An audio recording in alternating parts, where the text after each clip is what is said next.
Bəşir Şəfiyevin rəhbəri olduğu Sumqayıt şəhər 5 nömrəli tam orta məktəbdə Xocalı soyqırımı qurbanlarının xatirəsinə həsr olunan tədbir Azərbaycan Respublikasının dövlət himninin səslənməsi ilə başladı. Daha sonra şəhidlərin xatirəsi bir dəqiqəyə sükutla yad edildi. Tədbirdə çıxış edənlər Xocalı soyqırımı haqqında tədbir iştirakçılarına geniş məlumat verdilər.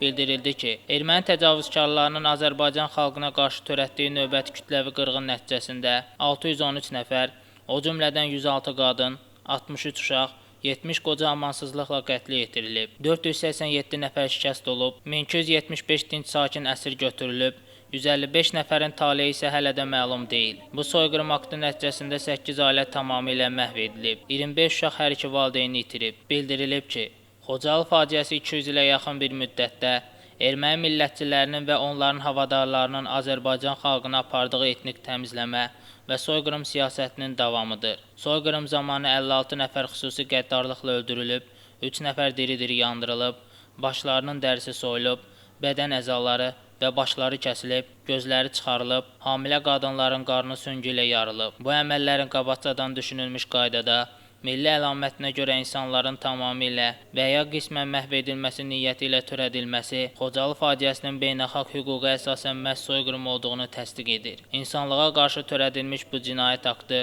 beynəlxalq aləm tərəfindən öz hüquqi qiymətini almalıdır. Azərbaycan dövləti erməni millətçilərinin xalqımıza qarşı törətdiyi cinayətlər, o cümlədən Xocalı soyqırımı haqqında həqiqətlərin dünya ictimaiyyətinə çatdırılması, onun soyqırım kimi tanıdılması üçün məqsədyönlü və ardıcıl fəaliyyət göstərir. Prezident İlham Əliyev Xocalı faciəsini təcavüzkar erməni millətçilərinin yüzilliklər boyu Azərbaycan xalqına qarşı apardığı soyqırım və etnik təmizləmə siyasətinin qanlı səhifəsi kimi qiymətləndirib. Sonda tədbir şagirdlərin səsləndirdikləri şeirlər və nümayiş etdirdikləri səhnəciklərlə davam etdirildi. Şəmsdan Fikrətli, Firuzad Gözəlov, Dünya TV.